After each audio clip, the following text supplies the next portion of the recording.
Hey everybody, it's Chris. What we've got here is the Wildlands Reforged Mega Bundle. This is the largest reward that we've put together for the Wildlands Reforged Game Found campaign.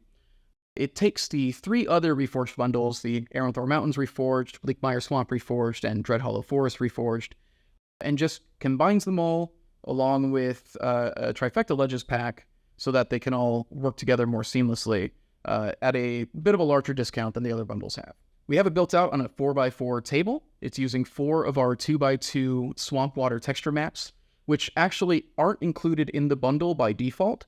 We didn't want to force people to get them if they've already got these texture mats or if they have their own mats they want to use instead.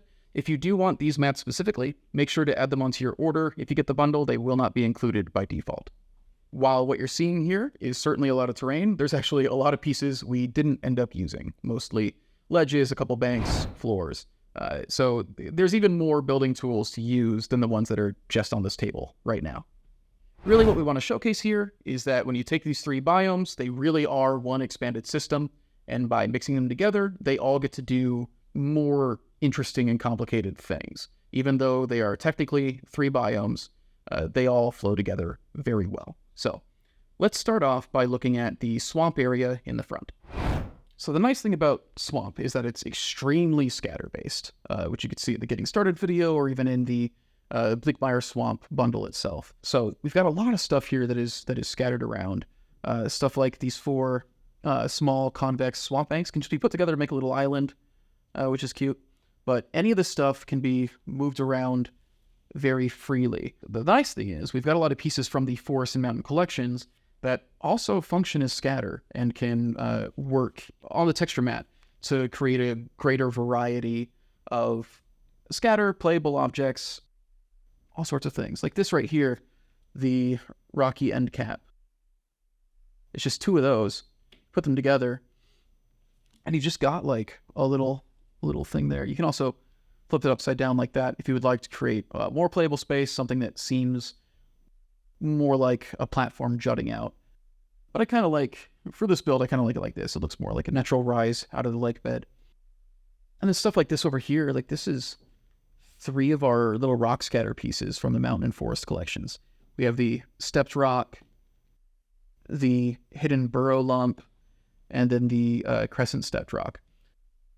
And the way all these are sculpted, they can be just pushed together in a bunch of different ways to make kind of very organic looking formations. So you can really kind of move them around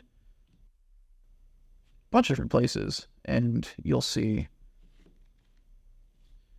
just a lot of different options.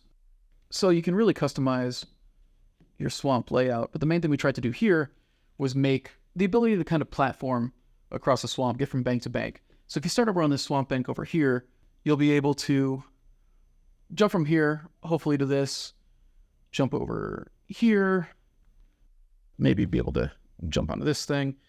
Just ways to kind of platform around. And if you're fighting like something in the swamp, if you're fighting a basilisk or some other creature in the water, you could make a very fun platforming challenge out of that. Where do you position yourselves? Does your party spread out? Do they stay grouped together somewhere?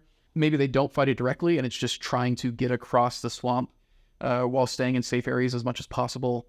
There's a lot of very fun platforming you can do, and scatter is just extremely, extremely freeing. From there, why don't we go over to the forest? In contrast with the swamp, the forest is a bit more limited in terms of your flexibility because since so much of it is the sculpted floors, you're talking about, a lot of pieces with hard edges like this. So this doesn't really go down into negative space, into the swamp mat, as well as the banks, but you're able to use those banks to go down into the water, which you can see, like we've got swamp banks all along the front here, transitions up into this huge grassy area. And we've created basically 2 small areas. You've got that one in the front of the board, got one in the back here, but the main forest is really here. And that's kind of what we wanted to do, was make like a very dense wooded area. You could have an entire encounter here. So when it comes to the forest itself, we've got like all this forest scatter that can go around. Like this hedge is covering up one of the holes there, so you can very easily hide something in there and put the hollow hedge over it, pop them out when it gets like revealed. all that, and lots of little traps, like got the razor vine tangle that can go in there. That can be difficult terrain, or it can also grab people and hurt them. We actually have stats for this as well as most of the other plants. We search for the Wildlands Bestiary on our site. Got a lot of stats for all the little plants in here. Gives you some ideas for your games. And then, of course, all the sculpted detail and everything, rocks, and then we've got all these trails. You can do something with the trails if you'd like say, yeah, we tried to make a trail that was kind of leading over to this cliff area, because this is kind of what we consider to be the point of interest in the area. Is they're trying to kind of get up here and check out this pool. The enchanted pool is a very, very cool, pretty piece. Something fey going on here for sure, right? Especially if you shine some lights up through it, you can do a lot of really cool stuff with it. Could be a place of power. Maybe it's a fountain of youth situation. Maybe it's a portal into the Feywild. Who's to say? So we did a lot of interesting things to build this. This is where we kind of got unconventional with it. For example, we used the trifecta ledges in 3 different ways for this section. First one being using it as banks over here. Because, we had most of the forest is kind of surrounded in the standard profile swamp banks. But when we got over here, we used this bank to ledge transition piece to narrow the profile down to ledge width so we could do this. The reason for that is because I wanted this to terminate at the cliff face. And this looks much more natural than having a bank run into it. There's a bit too much of a gap there. Even if you take one of the little convex banks, I still just don't quite like that edge. But with the trifecta ledge up against it, it feels like a more natural termination. This really kind of helps us sell the half in line, half scatter nature of this rock formation. Because half of it's jutting out into the swamp, the other half is coming out into the forest floor, and that's where we use the ledges another way. We've got the trifecta. This bundle comes with 1 trifecta ledge pack for every relevant escarpment pack. So no matter which escarpments you're trying to build in line with the forest floors, you're going to have ledges to help with that. So we just did that. Just put this straight down with the straight escarpment to get it in line. Same with the short convex. It has its relevant ledge there and just continues all the way around this rock formation. Then when you get up to the top of it, there's another couple cool building tricks up here. So the way that we actually kind of pulled this off is this whole knoll floor that's got the pool on it.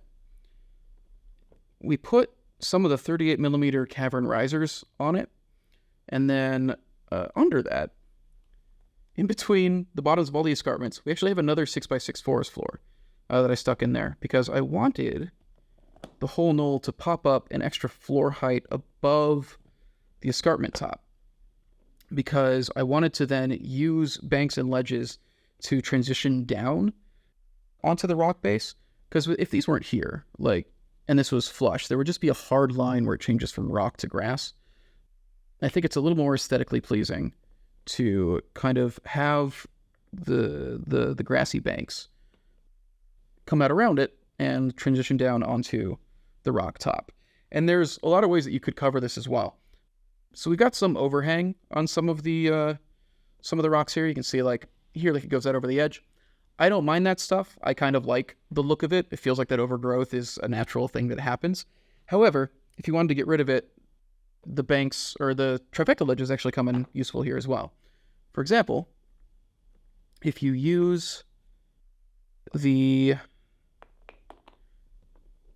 bank to ledge transitions, you do this, then it goes down to ledge width at the end here, and then you could take another one of your ledges, put that on that end, and you've got a much narrower profile. Now it's not overhanging, you've got more rock here, and it still looks, to me, it's a less gradual transition, so I personally prefer this less, but this is another option, which might be more your taste or suit what you're trying to do with the build a bit more. there truly is just a lot of flexibility when it comes to the banks, the ledges, and how they interplay. With that, let's get over to the mountain section. Now, most of the mountain pieces are all grouped together over here. I decided what I wanted to do was make kind of a mountain rising out of the swamp. And so the real challenge here is, how do you get up to it? As you can see, we've got this magnetic boulder with the seal of binding on it. So that's clearly like the objective, is you want to get to the top of that cliff. And so we've created a couple of paths to get there. If you're coming from the forest, for example, got a little jumpy stone here, so you get across there, jump over to this, climb up the Titan's Tooth base to get up onto the crag, and, go across the bridge, get here, jump up. That's one path you could take. We also did some fun stuff with those trifecta ledges, since we had so many of them over at the front here. So we made a whole little platform.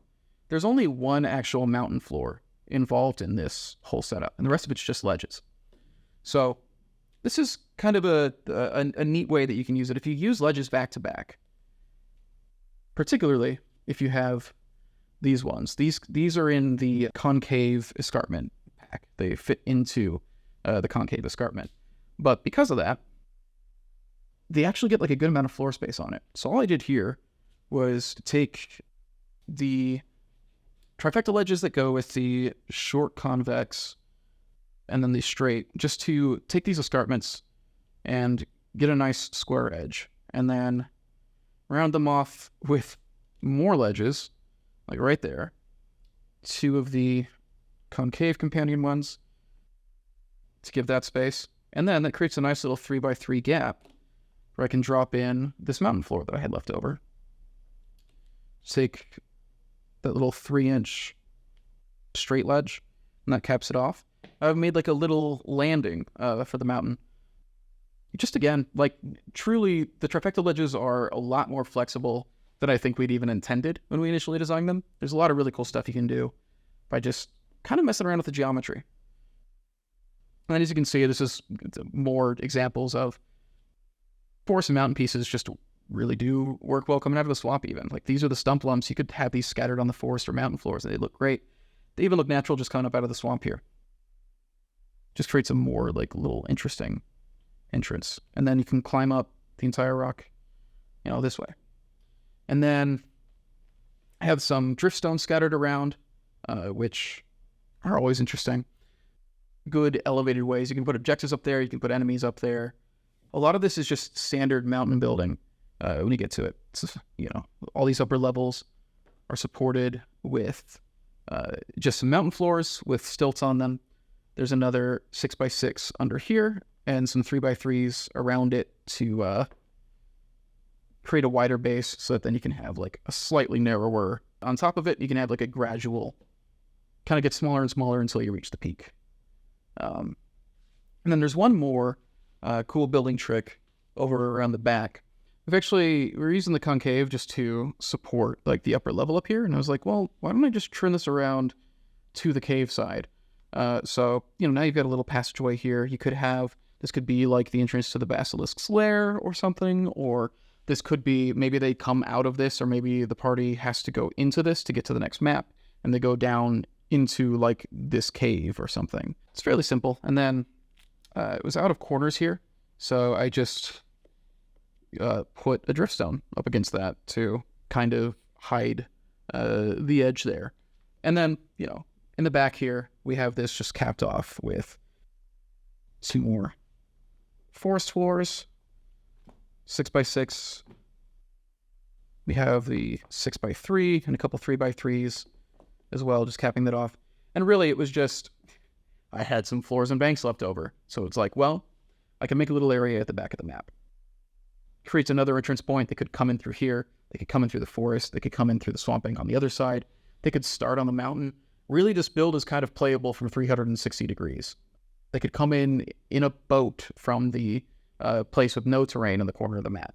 Really, just a staggering amount of things you can do with this many pieces, especially when you factor in the stuff that we didn't even use. All right, so that was a pretty quick overview of the Wildlands Reforged Mega Bundle. As you can see, it's really just a massive toolbox of bread and butter, as well as some little flair and dressing.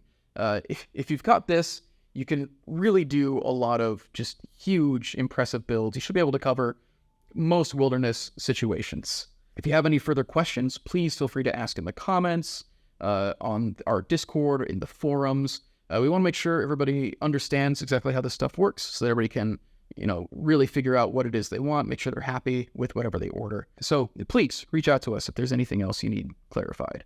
I'm really curious to see what people build if they get this bundle. It's a lot of stuff, and I think people are going to come up with a lot of really cool things that I haven't even thought of. So I'm very excited to see what people do with this. All right. Thanks for watching.